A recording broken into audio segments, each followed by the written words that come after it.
Thank you and welcome to the show this morning. The topic this morning is the killing of Osama bin Laden and the future of Al-Qaeda. And of course we have with us to talk about the death of Osama bin Laden and where we go from here in terms of fighting terrorists. Dr. LMadu1. And of course, Dr. LMadu1, let me welcome you to the show this morning again and to explain to our audience that not only are you our African continent expert, but you're also the Middle East expert in reference to some of these issues that we deal with. And I think that you've got a real intriguing topic here this morning dealing with Osama bin Laden and the future of Al-Qaeda.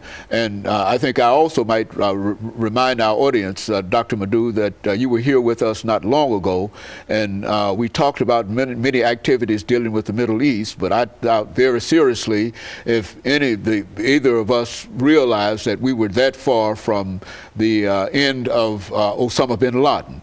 But while we are at his end, let's go back to his beginning. Who was this individual Osama bin Laden? A lot of things are coming out in terms of the press now in reference to him, but who was he?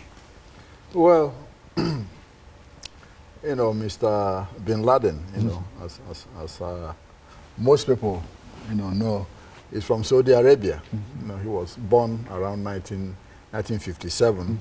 In fact, his father owned the largest and the biggest construction company in Saudi Arabia, and he was close to the king.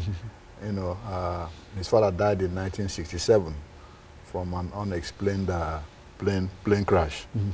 And as is usual, you know, children inherit from their father, and he inherited millions of dollars, you know. Some said in the neighborhood of 80 million, some in the neighborhood of 60 million, something like that, you know, from his parents. He was a wealthy man. That's correct. He was very wealthy on his own, you know, from that inheritance. And after that, you know, he went to college in Jeddah, University of Jeddah in Saudi Arabia. Some, you know, said he graduated. Some said he didn't graduate. Nobody is sure of that. But one thing is certain, you know, he has skills in engineering, which was what he studied. Then after that, about 1980s, 70s, you know, late 79 to 80s, after the Soviet Union invaded Afghanistan, you know, the Americans, the Saudis, and the Pakistanis, you know, started urging those who believe in Islam, quote, you know, to rally to Afghanistan to fight the Soviet Union.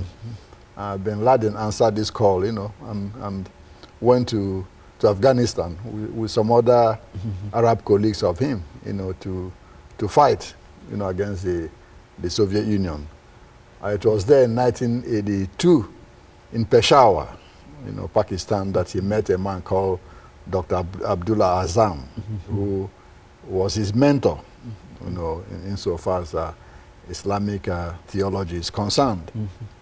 And then after that, you know, he, you know, stayed there for a while, and when the war ended in 1989, when the Soviet Union withdrew, he came back to Saudi Arabia and started creating some problems for the king.